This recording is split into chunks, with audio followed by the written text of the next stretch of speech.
Hello, everyone. Coach Nikki. I am actually here in Lake Tahoe. I just got back from Peru last week. It feels like an absolutely wonderful whirlwind. And I'm really excited to talk to you today about just some ideas that as I was traveling, and probably as you have traveled to different places in your life, that some of the things that are really important for us to bring back and to incorporate into our lives from different cultures, from different experiences, and things that we can use from other people to, like I said, really just kind of make us feel more connected in the world. So I got to go to Peru for 2 weeks. My son had applied to do a volunteer trip in the hospital. He wants to be an orthopedic surgeon.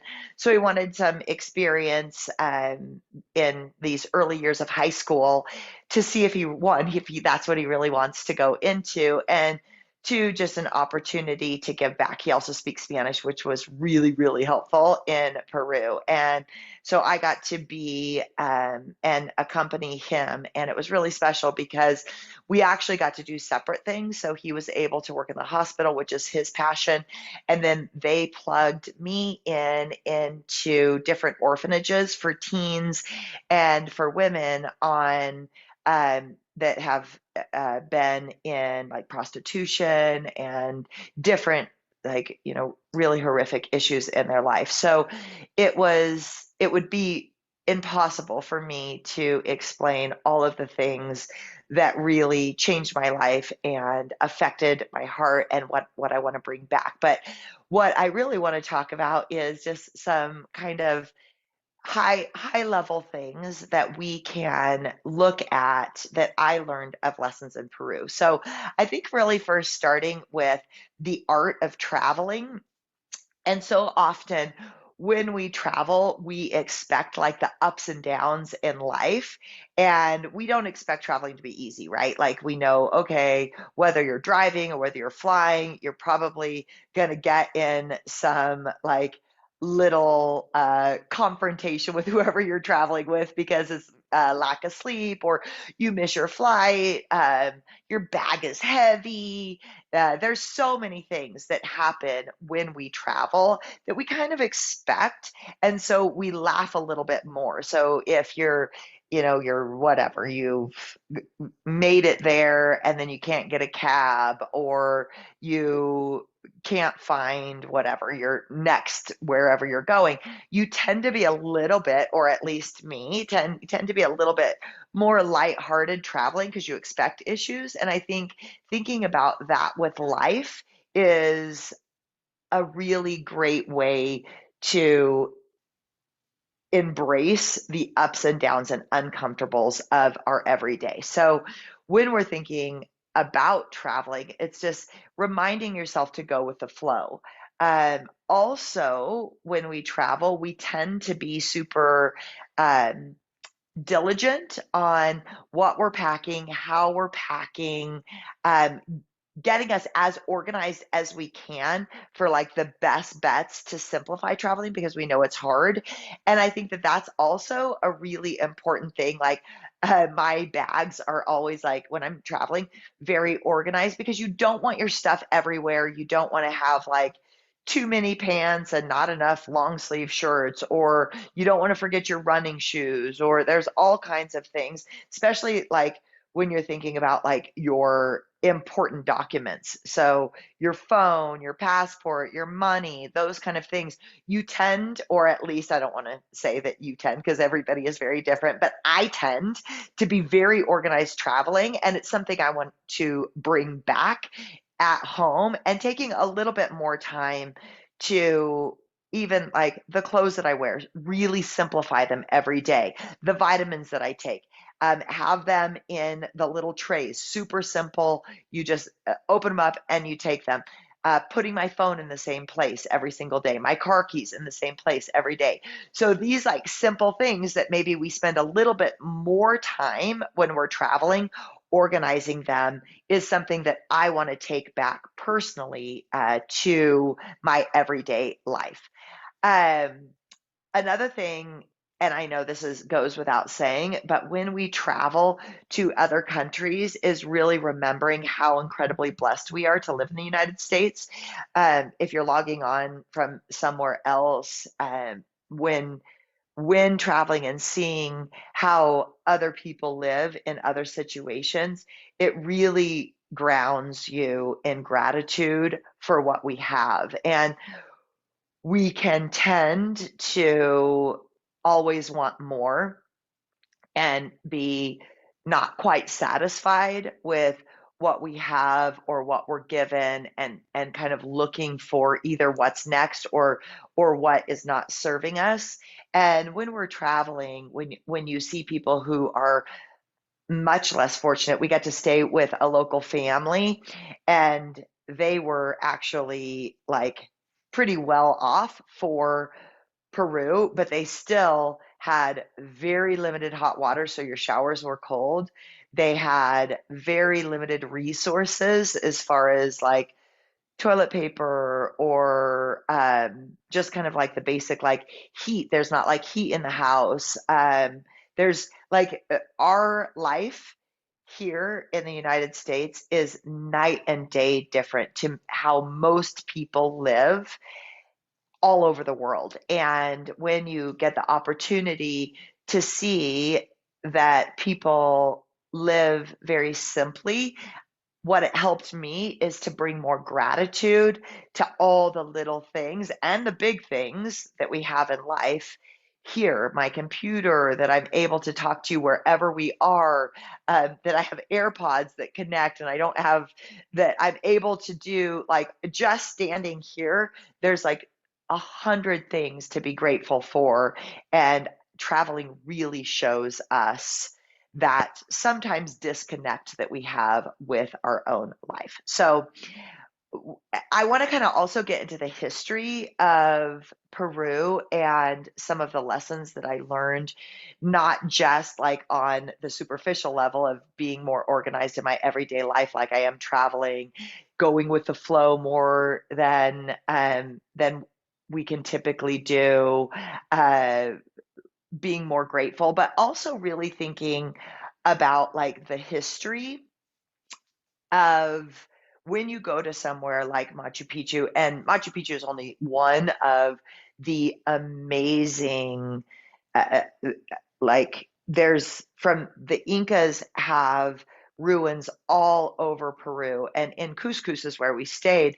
You just walk around and there's Inca ruins everywhere. And what really resonated with me is the preservation of culture, and Peru is one of the most preserved cultures in the world of the places that you can travel. And it made me start thinking about the idea of creating a life not just for us, not just to get us through to the end of our life, but what we want to pass on to other people, and how we can create things that really last throughout generations and time. And it can be, I was thinking a lot about like the friendships and family and relationships that we think when we're building. I don't know, actually. I always hate to say we think because I'm not sure what you think. But sometimes in America, we can be very busy with a sense of pushing forward, of uh, kind of like a survival and a more uh, feeling. And what I want to come back with and maybe inspire us to do collectively is think about the things that will be preserved over time. And when you're thinking about a relationship with somebody else, is you investing your love, your kindness, also being able to have hard conversations in a loving way, navigating through dysfunction and trying to build better relationships. Those are the things that are going to last it from like future generations to come. And when I'm looking at like these Inca ruins and I'm looking at, they said like one set of stone, one set of stone was created by multiple generations of one family. So it would be one family and then the son and his daughter and her mom, and they all would work on just this one stone in this beautiful community of these incredible Inca ruins. And what I wanted to come back with is what stone do I want to work on that will last generations after I leave? And how can I really think instead of like new, what's up next? Where do I want to go? Survival is like slowing down a little bit and saying, can can we together, because it's also really like part of the Peruvian culture is working collectively. As we know, like nothing great is ever built alone, that it's a collective energy of what do we want to build together for future generations that will last thousands of years. And that's my hope with Kaya is that Kaya will continue on and help strengthen not just women, not just girls, but families, communities, make people want to take better care of our environment and our body environment, and slowing down a little bit and really thinking about how we can create this like, and sometimes it's tactile and sometimes it's these like emotions that are passed on from generation to generation. So I hope that makes sense.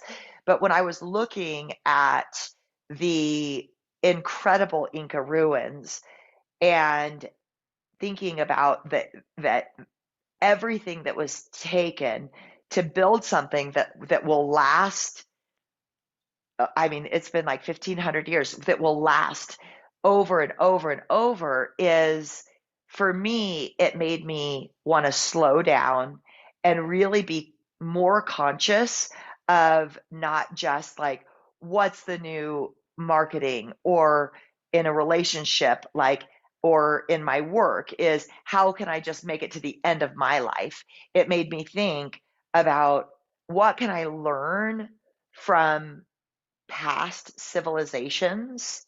And if we think about like America, America is very new, but there's still so much to learn about being more connected in traditions, being more connected in culture, and having that want to build something that will last for generations and generations. And that's what our families do, right? Like we work hard to have good relationships with our sisters and our mothers and our significant others possibly and our children possibly, and like creating, and I know it might sound silly, but even like in our pets or animals or like our dogs, is like creating an energy that is passed on from generation to generation, and taking a second to stop and say what's not working and what is going to, if you're looking at like your life as a beautiful Inca ruin, or like in the United States, is like thinking about like our history, and then how can we get rid of some of the things that are causing us to tumble over, and how can we layer on some of the things that make us strong and that we can pass on from generation, because we really don't want to keep passing on dysfunction. We don't want to pass on, or at least I don't want to pass on this idea of we always need more and want more, but we're forgetting to build that foundation and that structure. So that is one of the huge things that I want, that really like resonated with me, is asking ourselves what traditions do we want to look at and why those traditions are really good for us culturally. I loved their food, and their tradition around food is they have a light breakfast. They have a really big lunch and a siesta. So it's like everybody gets off work and then they have a light dinner. And what we were told going into Peru is everything's on Peruvian time. So don't be in a hurry. Everything is slower paced. But actually, that wasn't true.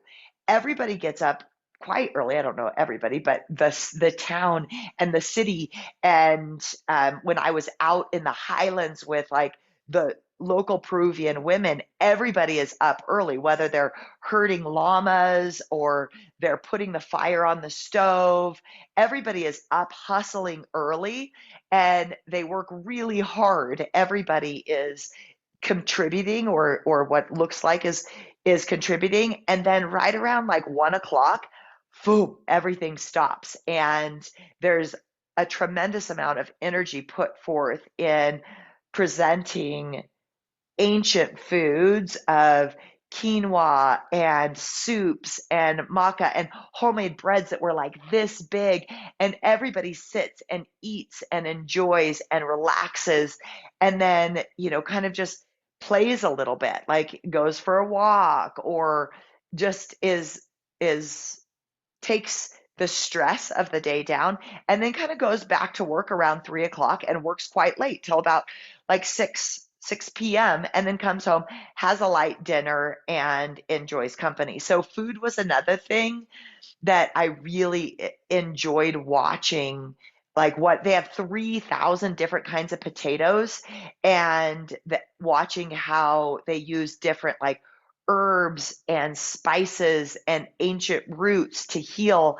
They really believe in ancient medicine as like their food is their healer, especially in the highlands. They don't have their babies in hospitals, they don't have physicians, but they do have an incredible amount of like homemade remedies. And I thought it was really fun because it's a lot of things that we share together. It's a lot of like medicinal soups, a lot of like turmeric and maca and ashwagandha and things that we think are like these like modern superfoods that are like whatever. I don't know even where I mean, I know that they were like used through thousands of years, but to actually have my feet in the soil of where they're grown naturally made me want more of that. So I don't think that I'll ever really be like able to produce all my food because Tahoe's really hard and I'm not great. I mean, of course I'd be great at it if that's all I did. But I went to the farmer's market as soon as I got back and just kind of asked is like, where were these grown? And when food is loved and when food is like really cared for, it nourishes your body at a greater level. So food is another thing. Um, and then also is, and I'll leave you guys with this, is just creating more simplicity in life. And as much as possible, laughing culturally, it's like I really didn't understand what they were saying very often because I don't speak Spanish. I understand a little bit, but what I did understand is lots of laughing and lots of joy and a ton of appreciation for the simplicity of life. And instead of wanting what's new and more and taking a step back and really thinking about how we can simplify our life but still contribute to things that better ourselves, which is always the most important, and then better our families, and then our communities and our neighbors.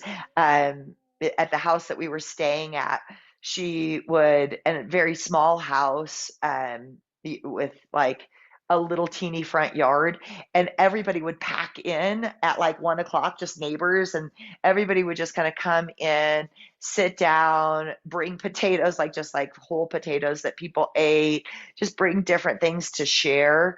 Actually, they eat a lot of guinea pig, and at first I was all but once you kind of get used to things like being different culturally and asking questions, that guinea pigs are actually like a really sustainable way to eat. And not that I ate guinea pig because I'm vegetarian, but that like understanding like different whys that people do culturally. So I'm going to go back through, and I hope this resonates with you guys. I really want this to be something that is impactful and helpful because I appreciate your time so much. I know jumping on these calls, you guys are all busy and we all have so many things going on. So I do work really hard to hope that the messages that we share together can be something that can root in, and maybe it's just a little bit of a spark of what are some of the things as you travel, as I travel, that we can share with each other to build a brighter future for ourselves. So I'm going to go back through just really quickly again, just in case you jumped on a little bit later. But I think the attitude of going with the flow when we travel, we should incorporate more often in our everyday life. And when we're traveling, everything goes up and down. We tend to laugh more about issues. It creates really good stories that we get to share. I'll have to share it with you guys at some point of like, missing. I actually forgot to book a part of our flight home. So, what that piece looks like, showing up to the airport, which we did a day too early, giving away all our money and then having to figure things out. But those are funny stories. And when life throws you loops, instead of like letting it just like, the tension is building, like just kind of take that attitude of travel and say, life is meant to be up and down. This is probably going to be a good story. And the more that we can take things with stride, the less cortisol we have and the happier we get. So going with the flow is one. Um, Two is really that we're all the same all over the world. And the more that you travel, the more that you realize like just because somebody lives in Peru or they live in Africa or they live in Tahoe or they live in Sacramento, or like people are people and people want to be seen, heard, and loved.